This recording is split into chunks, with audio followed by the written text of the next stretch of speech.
And I would always tell them, look, sooner or later, we're just going to have rich and poor in America like there is everywhere else. This middle class thing is a temporary myth. I actually am on time. Actually, I'm 8 minutes late. That's pretty close. That's pretty close. There's a thing called Indian time here, but it's not your Indian. It's Feather Indian. Sean, I'm pretty sure it applies to my people as well, because we're As never well? on time for any damn thing. In Ireland, if you show up to dinner, if they said, hey, it's at 7 and you show up before 8, you're rude. Oh, yeah. How would anybody know that? What's going on, man? As you were asking me when I told you that there were cleaning guys over, so I'm held up. So okay, let me explain this, okay? There's an app here where you can call for somebody to come clean like the kitchen, vent, and the loos and all of that. And this guy was in the loo, and he kind of slid one of the glass shelves off, and it fell and broke. So he was like kind of scared to come and tell me. Like thinking that I'm going to make him pay for it or whatever. And I was like, dude. Or I've watched bosses in India beat people. I think that's why he looked terrified, Sean, to come and tell me. And I was like, it's fine. I told you it was loose. He's like, oh my God, this guy's so weird. He's kind. Our only exposure to Indian people over here are so polite and everything. The first time I saw a boss slapping his employees, I was like, how is that legal? How is that legal? Oh my God. Wow. Hey man, so Pulp Fiction. Yeah. Right? You're familiar with the cleaning crew from Pulp Fiction. Whole different meaning. And it's not a guy worried about breaking a piece of glass. I can tell you that much. So what's going on in your country? We have evidently down in Atoka, Oklahoma, we have Christians that think you guys are all, what was it? The devil and demonic and all this other stuff. I know. Please remove your, what was that? Elephant demon. Elephant. So my son lives in an Airbnb that evidently, I don't know where they got all the Indian art in there. It's pretty cool. But they would feel the same way about that. I really struggle because, I went to an international boarding school. So we had Muslims, we had Hindus. Well, I don't know if we had Hindus. That's not true. We had Muslims, we had Catholics, we had Christians, we had Baha'i, and a lot of Iranians. And so they had Christians, Muslims, and Baha'i, and I don't know any other ones that were there. Those were the only ones I was familiar with. Sean, there were definitely Hindus. We just don't like broadcasting it and making it other people's problem. Well, because they want you to get rid of your elephant. That's why. I know. So the deal in, I understand. So when I grew up, just so you understand the premise of American Christianity, when I grew up, Catholics still taught that we were the only ones getting into heaven. That's what they told people. Whatever this mysterious heaven thing is. If you go to Latin and into Spanish, heaven means in the clouds. Yeah. So you're going to dance with Jesus in the clouds. And then as science kicks in, you go, well, the clouds are just cumulus clouds are built of this, this, and this. And we know that. So Jesus probably in there. And then so it becomes a bigger celestial thing. Got to be a little confusing, but they were competing for dollars. I mean, at the end of the day, you got to keep your flock to keep your stores open. And I mean, it's commercial You're pretty much depending on donations too. Sell religion. Right. Well, and in Germany, I don't know if you're aware of this. In Germany, they take your tithing out of your paycheck. Oh, wow. Yeah. Yeah, that's a different one. What do you do if you want to leave the church? You got to actually sign a document. Yeah, like tell them to stop clearing these damn checks. Stop giving the Pope my money. So I have always said this, and even when I was younger. So I grew up with 2 aunts that were nuns and an uncle that was a priest, very close to us, always over at the house, and they drank and they smoked and they were hilarious. I just don't understand why people fight over who you give 10% of your income to. Yeah. I mean it. I'm not even being sarcastic like usual, but I mean that's the difference. You've got some version of a story. They've got some version of a story. They generally go back to this Roman god that had the same story as Jesus. Since I've been to Rome and I've been to Greece and walked the path, you go, Okay, I'm with you. Most of the things that Paul were upset about, you and I have talked about. This Saint Paul used to be called Saul, for those of you bibliophiles there. And you and I have talked about it, and you go, that was the selfie of the day, was to get a statue of yourself or a little face statue like the Madonna deal. Mm-hmm. And he was upset about it because Paul was not an attractive person. He had like a 9 head, like his hair started all the way back here. Not an attractive guy. Mm-hmm. So, all right, should I just stop before they no. YouTube? Sean, we are constantly getting flagged by YouTube, so at this point, I've just given up. Just doesn't even matter anymore. We should just start dropping F-bombs so we'll get slowed down everywhere. So I just look at it and go, because, the religion thing's made a comeback here, and then it seems to be waning a little bit, and Doge took over all the excitement of, the white Christian nationalism stuff. And so, Doge, they went into one of these small, obscure deals being reported by MSNBC, not my favorite news channel, so I'm not verifying this. The people at the office wouldn't let him in. They were like, look, you don't have the right to come in here. And they came back with armed guards. Oh, wow. Went and changed the locks on the door. Run by an African dude that doesn't have a job. Nice. I know. Yeah, so that stuff's getting a little weird. Here's what makes it all so weird. We've got yet another huge dust storm coming through. I mean, this is like some 1920s BS. Oh, like the Dust Bowl movies that I keep watching at times. Right. I mean, I've had 2 in 2 weeks. I mean, the last one shut us down here at the restaurant for 2 days. Are you serious? It's getting that bad?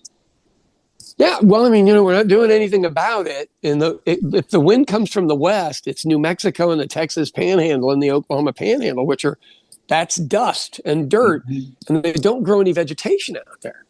They just don't. Like you drive out there and you really learn what no man's land is. Yeah. So, of course, they gave that land free to some schmucks back in the day, and they've all abandoned it too. But it's a great place to have a wind farm. Mm-hmm. I hope there's someone entrepreneurial enough doing that. Somebody, probably the French. They've figured out a way to do it. It's an interesting time here right now. Yeah. So the challenge right now for everybody is, do you do what old poor people used to do and just mind your business and tend your farm while all this insanity goes on until they come pick up one of your kids for a war, or do you get involved? And like me, people are like, I don't know how to get involved. And I go, well, you just got to show up to something, show up to a protest, show up to, whatever you want. I'm not sure protests help at this point. What we really need to do is have people vote differently. And that's hard to do because a lot of them agree with what's happening. Oh, yeah. John, a buddy of mine that I went to university with in Oklahoma, like nowadays he just shares things on his Facebook profile that just says like, people open your eyes. And it's all like right-wing, really, like you can't even read the link because it's like some sort of weird name. And you're like, this is not even a news outlet. Why am I looking at this? They don't check any of that. It's a weird. So here's the thing. I mean, as of right now, what I see is obviously when my kids were little, let's just start this back from when my kids were little. Their mom's family had been in the oil business, so multi-generational wealth. And I would always tell them, look, sooner or later, we're just going to have rich and poor in America like there is everywhere else. This middle class thing is a temporary myth. Yeah. So you want to be on the right side of it. Now, this is probably what we need to have as our opening quote of this episode so everybody can go, Sean's a prick. But I've told them that ever since they were little. I mean, it really seems like we are moving towards that. And what I would use as my example was the car lot at the White House. Mm-hmm. You've got a guy you brought on to do all your dirty work who is obviously autistic and he has no emotional learning capability. And he goes out and he does all this stuff, strangely bragging about all of it. And all of a sudden, a weird chainsaw from the idiot from Argentina. Well, if I want to get back into Argentina, let me say that back. That guy from Argentina and making fun of it as if everybody's worthless in their jobs. Are you old enough to remember the post office shootings in America? I do remember I know the phrase going postal, but I don't think. Right. Yeah. If it becomes a trend enough that that's your phrase. Mm-hmm. So a whole bunch of old vets would get jobs at the post office because, it takes like 6 months to get the job and they're the only ones that could take 6 months to get the job.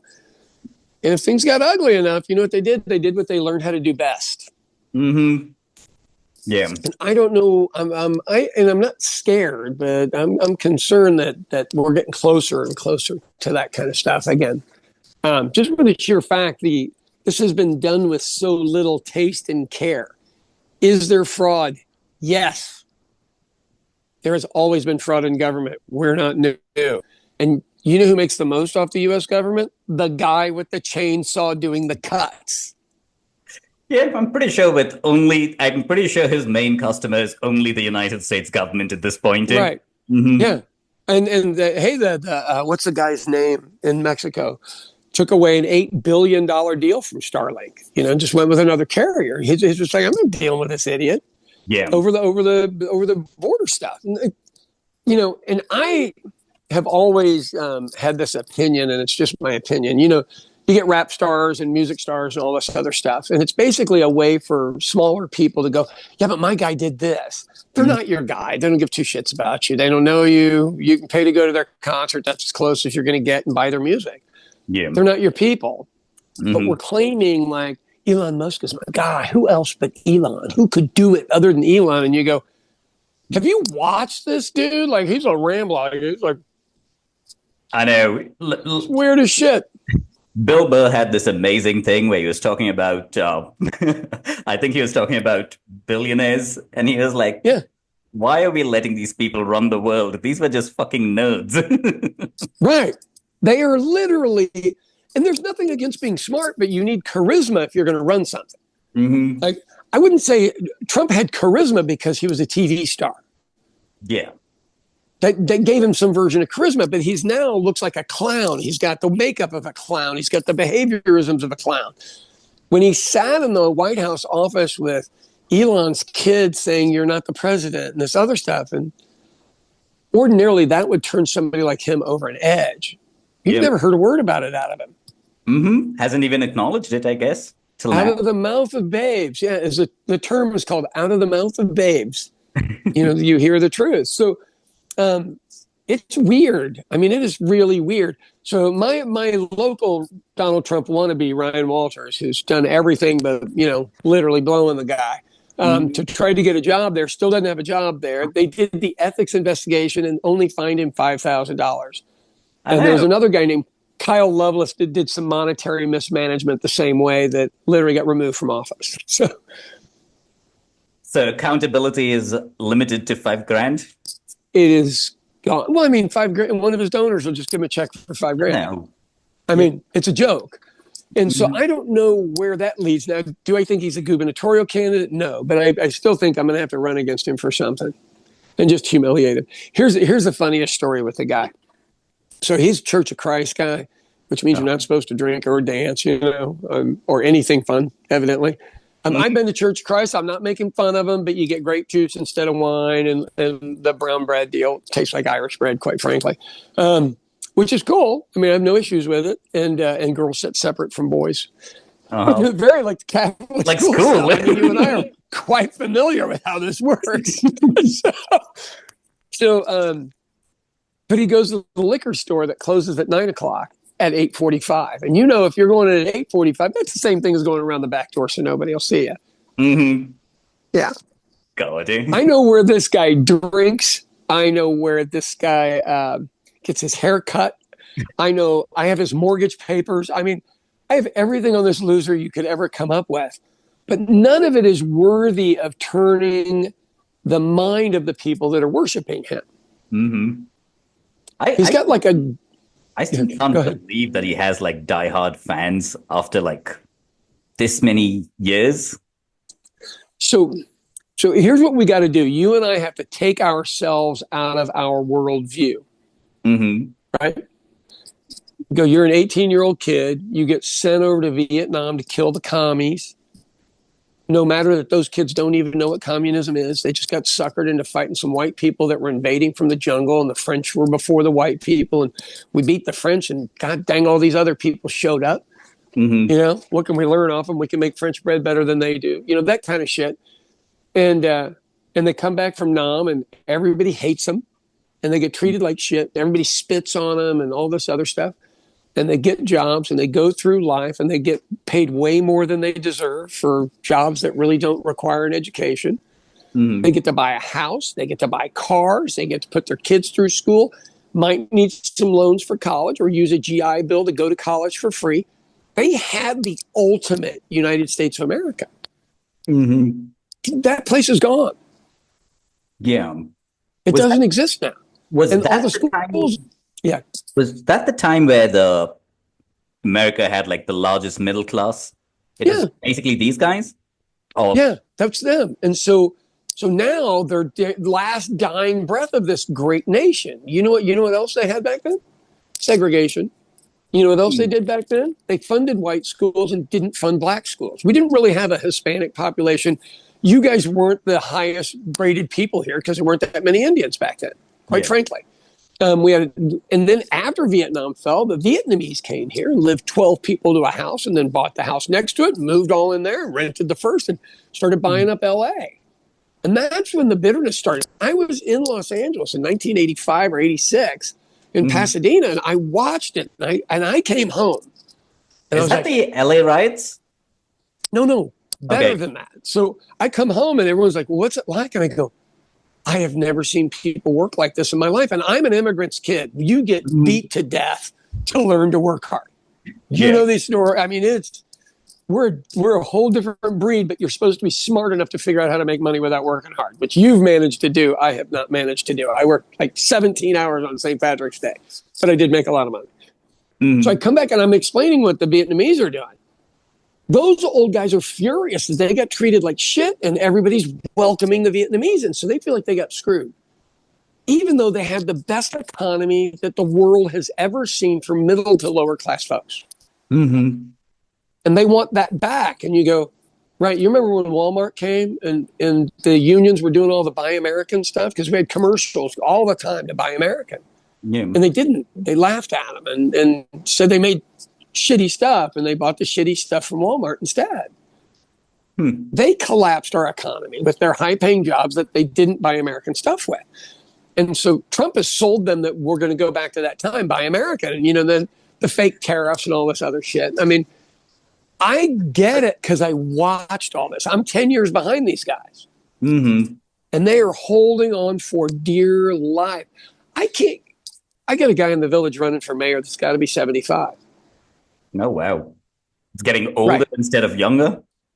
Right. If you look at the whole thing, it's four white dudes and a black lady. And when my wife was there, it was 2 women, 2 guys in their 30s, and 1 old guy. And they won't let go. Yeah. Just they're cold. What is that? Drag it out of my cold dead hands, pry it out of right.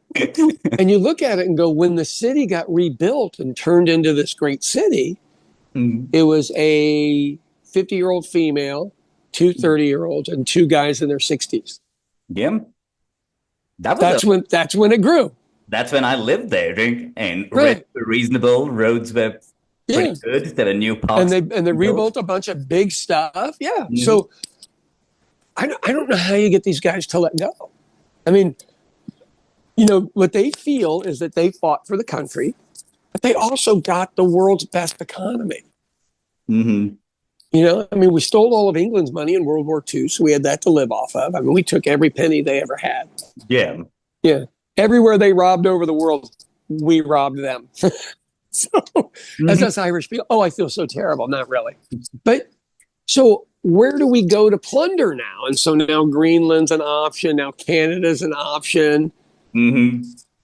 That's not new. We've done that before. I mean, we are a British colony when it's all said and done. That's what we know to do. Oh, we're running out of shit. Let's go take somebody else's shit. No, yeah. I did see that the department was sent out requests to European nations asking them if they had surplus eggs to send it to the US.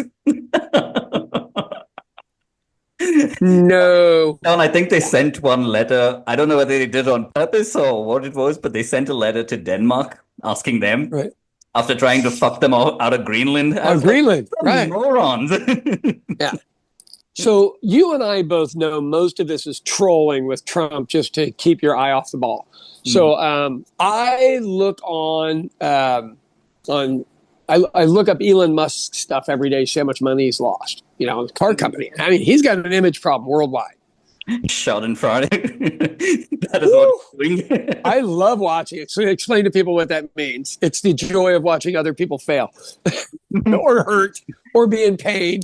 Yeah. I think they call that S&M, but Schadenfreude masochism. But I mean, this guy is literally ruining his brand. And, you know, he went up and got the astronauts and he's bringing them back, which should have been the coolest thing in the world. You know what I'm looking at? Tesla stock every day. Yeah. The weird part is that would be something a guy like him should attach his brand to, rescuing two astronauts stranded in space. Oh, you're a superhero. Yeah. Mm-hmm. Well, instead, all the dumbassery. because he can't read a room. Mm-hmm. And I'm not making fun of him for having autism. That's why he's this smart. Yeah. His brain functions differently than everybody else's. And God bless you for that. But yeah, I mean, that's a huge win. And you're ruining your win with all this stupid stuff. So I don't know where this goes, but I'm glad I'm not your age. But can I tell you, all my friends, irrespective of whether they live in America or not, they're all invested in this story and keep following everything that happens. It's like entertainment for them. Where they send me shit and they're like, oh my God, look at this shit. That's how I'm aware of most of it. We've never watched a republic fall in real time. Yeah, since we're so interconnected, you actually never happened. Right. Mm-hmm. So we've watched our assassinations and military coups, which usually we were behind. Let's be honest. I mean, you know, in the Nixon era and slightly after, the deal was to cause chaos in other parts of the world, so it didn't happen in ours. Mm-hmm. Well, the chickens have come home to roost. So I'm interested to see if there's ever come to Jesus moment. Like, so it was St. Patrick's Day here, and we had about 1,200 people throughout the day, and we had one guy with a Trump hat, one out of 1,200. And he was a total asshole, and he was an asshole to the servers, and he was just an asshole. So his friend comes up and apologizes to me for him wearing a hat. And I go, I don't mind. He's in there spending money. I mean, he's able to believe whatever he wants. I don't care. And he goes, you know, he has a PhD and he has a master's degree and he's been in all these different countries. He was in this country when there was a coup and he was in this one. I go, well, he knows what's happening then. He's just choosing not to see it because we're following a distinct pattern. And he goes, here's the thing though. He's never been married and never had any kids. And I go, oh, so he's the old lonely white guy that used to be important. So now he's throwing his weight around at bar stuff. With a stupid red hat. Yeah, and you know, yell at the bar staff. You know what you don't get when you yell at the bar staff? I know. This lesson to most bar staff, Sean. You know that. Right. Be nice to the waiters. They can spit in your food. I mean, they can. You know? But the best use I've ever seen of the red Trump hat is Larry David on Curb Your Enthusiasm, where he just puts it on the seat next to him where he's sitting at a sushi bar at the counter. And someone's like about to sit next to him and he's like, hang on. And he puts the hat on and they're like, fuck this. We'll go sit somewhere. Oh my God. We need to do that on airplanes. Mm-hmm. Yeah. That's genius. Yeah, but I still don't want anybody taking a picture of me with one on. I mean, I just don't want any. I mean, I have a TikTok hat on because it's the only hat I have and I got helmet head. The worst part was, I mean, how does this look to people in India? Because you guys you got a strong man there. Mm-hmm. I think that's fair to say without insulting anybody and getting you thrown in jail. See, did you see that video I sent you about basically? Yes. There's a southern and funding on school. Yeah, there's a southern and northern divide. Okay, it's always been there in India. Right. And Tamil Nadu, which is the state next to ours, they were like the central government. I think asked them to use Hindi as one of the languages that they have to teach, otherwise they are withholding funds from the center. Right. School. Like this guy's like, what the fuck you want me to do? This is like dealing with the mafia, where they're like, do you want your business to burn down? Right. Because we can do that. So they underfund him if he doesn't teach the language, and if he teaches the language, the locals are pissed. Mm-hmm. Yeah, that's here. We've been doing that for 20 years. Remember, all the Hispanics started moving up I-35 because that's the road that goes to Mexico. up I-35, working in cities to cities, doing jobs Americans don't want to do or incapable of doing or too lazy to do. Whatever excuse you want to throw on the Americans, but they won't do them. Literally won't do them. And so here we had a huge Hispanic population move in because Oklahoma likes cheap labor. Like most places in the world, they like cheap labor. Place, yeah. Right. And so we're not special, but we did start making laws that English only would be taught in school. So we were going to make it uncomfortable for their kids to go to school. But now, federally, Trump's people are cutting out school lunch. I did all this effing work last year to get 70,000 kids double meals this year because they're starving. And those assholes from the federal government are coming and cutting my deal out from under me. It's such a weird thing to not invest in the future of the country, which is the children. Okay, but once again, the guy with the Trump hat, childless, marriageless. My next door neighbor, Trump guy. I've never seen a kid over at his house. I've never seen an ex-wife over at the house. I've never seen any grandkids at the house. Lives by himself. Always has kind of a case of Natty Light. Old, lonely, but then the only person you ever see him with are other men his age. Yeah. I'm with my kids. I'm with my stepkids. So I had somebody say something kind of poignant, and they said, well, sooner or later, these guys die off. And I go, I'm worried about the damage they're doing in the meantime. Yeah, because even if they do die off, it's going to take another 5 years to recover from all the shit they've created. Easily, right? And with the 2 dust storms, I mean, we gotta eventually throw climate change in over here. We can only keep our heads in the ground so long. Remind me this: how was the first those old documentaries about Oklahoma being a dust bowl? Right. Why was that originally started? Okay, so poor Irish and poor Scots and Native American defeated tribes are who came to Oklahoma. Poor Irish and poor Scots didn't know farming techniques. They just, they probably worked as sharecroppers. So they never had to get seeds and put them down. And what happened is they were plowing areas, but they didn't have what are called rows. So you want bushes in between deals just so you don't have soil erosion. The bushes will catch the dirt and you can redistribute it, right? Because we have 30 to 60 mile an hour winds here pretty regularly. So they didn't have any of that. So you get a drought, the dirt all dries up, and you get an 80 mile an hour wind that comes through much like an ocean wave, a tidal wave, and it just keeps picking up dirt, and electrostatic energy is what lifts it up into the air, and it just moves it along. And everybody was so poor, all they could do is put wet towels in their windows to try to keep their kids from suffocating. That's all anybody knew to do. And finally, somebody was like, we got to put what are called hedgerows. Hedgerow is in Ireland, they're the stone walls you see everywhere. That's a hedgerow. Okay, down here, there were no stones. It was just mediocre dirt. And so they had to put bushes in, lines of bushes and trees to cut it so you didn't lose your soil. Break down the speed of the wind. Right. So corporate farming, guess what they cut down? Those bushes that were keeping the dust from fucking getting into the air. Right. And the reason you know this is because when wealthier people and then companies took over wineries in California, those big lines of the trees that went up the roads that were so beautiful, that's what they were. Those were hedgerows. They were just gorgeous. They cut them all down. Oh, wow. Yeah. Not every single one, but, that's acreage, man. California acreage is worth money. So I don't know. What I do to my kids regularly is I apologize for not leaving them a place as good as I found it, because I got left a pretty nice place, and I've done good stuff with it, and I've tried to do good work with it. But these new angry Jesus people, they want the end of the world to come because they think the rapture is going to lift them up, because they believe, not judged on their behavior. They will only be judged that they believe that it exists. Yeah. But yet they don't like your elephant. Irony. I don't even know what to do with this stuff. It's so strange. And look, Catholicism's weird. I'm the first to say it's weird. It's run by all men, which is what these folks want to do with our government. All men, women can serve them. I And know. children can work for free, immigrants can work for free. But Jesus was an immigrant. He was a construction worker. If you worked as construction back then, you were working with 10 different languages, just like now, because construction workers go where the work is. Mm-hmm.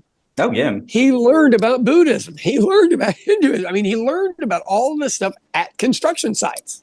Mm-hmm. He was a carpenter. I mean, God, this just isn't this hard. It's not that hard to follow the dots rather than No, I mean, it's just really not. Do I believe that Jesus was there? Yes. A person named Jesus was around, but so is Juan. There's a lot of Juans around. I mean, it's the most common name.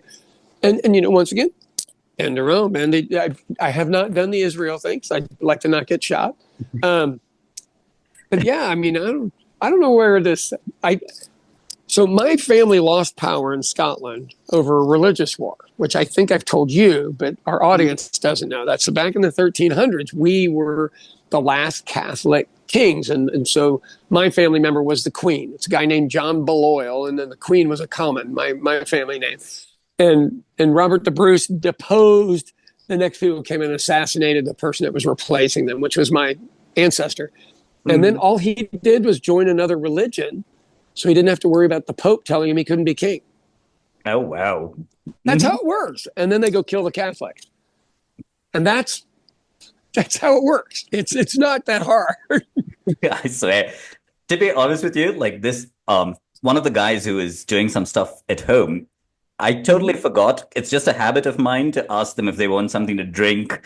Can I make them some? Oh, God. That kind of thing. It's Ramadan. Yes, I totally forgot. And I've just been standing around him, drinking shit, eating shit. And I was like, oh my God, what a piece of shit I am. Oh, man. Right, but so that's what I would say. Look, you and I have a different worldview. So I worked in kitchens with all Muslims. Like I was the only non-Muslim. During Ramadan, these guys are in a 150-degree kitchen putting everybody's meals out. They can't taste anything. They can't eat anything. They can't drink anything. Sun up to sundown so you can understand what it's like to be poor. Yeah. I think that is the single best religious thing I've ever heard of. Mm-hmm. It's an actual practicality to understand and have empathy for others. I but think, yet all we ever... I think Sorry, the really mean Jesus people need to do that. Because technically Abraham from the Bible is Abraham to the Muslims. Right. Yeah. Just the family's down. I mean, he's the daddy of everything. He's Big Daddy, literally. Yeah. But I think it's a great thing to do. And look, my brother-in-law is Muslim. I got another one that's Baha'i. I got one that's just regular old, whatever Christian denomination. I don't know what it is. He doesn't seem to go to church. Yeah, but he says he's Christian, whatever that is. He's the guy that's got 50 guns around his house. So I got that. I got one of those. And look, my family are all from the social justice arm of the Catholic Church, where they were, look, they're just trying to lift everybody up. I mean, that's kind of that. And so I don't know where this goes, bro, but historically, it doesn't turn out well when you think you have Jesus on your side or God. I guess that's the combo of both. So I don't want to misstate that for the people that believe it's all the same thing. Yeah. Just leave that one right there before I make it any worse. Yeah. This is how we end the story. More questions than answers. Yeah. Well, here's the thing. Everybody's nervous worldwide about the United States because we were the ones to look to and go, God, look, if those losers can do it, we can do it. And now they found out we're just like everybody else, fighting over nothing. We're picking a side with which rich person represents us, and none of them represent us. I love the fact that the French are like, listen, I don't think they deserve the Statue of Liberty anymore. Can we have it back? Give it back. Yeah, they're going to recycle the bronze. I don't blame them. Hey, man, it's a weird time, and we're going to get through it one way or another. But you remember when they would talk about the Democrats being the educational elites? Educational elites are annoying because they debate things, and that's how you hopefully come to one of the best ideas, rather than just walking in. If you think you're probably the idiot in the room. Yeah. It's okay to debate, but if you look at Trump's cabinet, they all went to Ivy League colleges. Every freaking one of them. He went to Wharton and Penn State. Penn State is a literal Ivy League college. Most people don't know that. Or University of Pennsylvania. But every freaking one of them went to one. And you just go, Yeah, they have trolled all of us. They've all told us how bad other people are doing the exact same things they're doing. So, Yeah. I will end with that. This is Is how Bernie we end this Sanders on a low note. all right? Well, let's do this one. Bernie Sanders is gaining traction because he's doing like basically a bus tour across America, just small rooms, just going, let me tell you all how to organize because you One need to second. learn to organize. Can I tell you, I feel so bad for him because he's been bitching about this thing and that it'll happen for like 25, 30 years. Nobody listened to him. Right. So, you know what I feel like? Let's bring the Jesus thing back into it. When people talk about the second coming of Christ, with Bernie, you're like, Bernie, we heard you. Yeah. Oh, geez, it's here. Wow. Okay. And now he's taking the time as an 80-year-old guy to go around and teach you how to organize. Yeah. Whoever thought this old 80-year-old Jewish guy, Mhm. all worried about just regular everyday folks who don't give a shit about him, is still out doing it. God bless him. Nice way. That's like one of the truly inspiring things that I've read all week. Yeah. And look, I'm telling you, he does. I know you guys can't get TikTok. Thank God we didn't outlaw it here. It's the only way I can talk to people in the rural areas. But Bernie does really good TikTok videos on how to organize. He's just teaching you how to put people together in your town so you know who they are. So obviously we believe the shit's hitting the fan shortly down the road, to get ready for it. That's a good way to at least have people engage and be aware of what's going on. Right. Well, and what I do is, so if I'm at a protest and I'm speaking, I go, look next to you, look at the people around you, make sure you recognize them. You need to know who the enemy is, and it's not the people next to you, probably. Yeah, crazy. All right, brother. Bernie Sanders. I'll see you. Hell yes, see you. All right.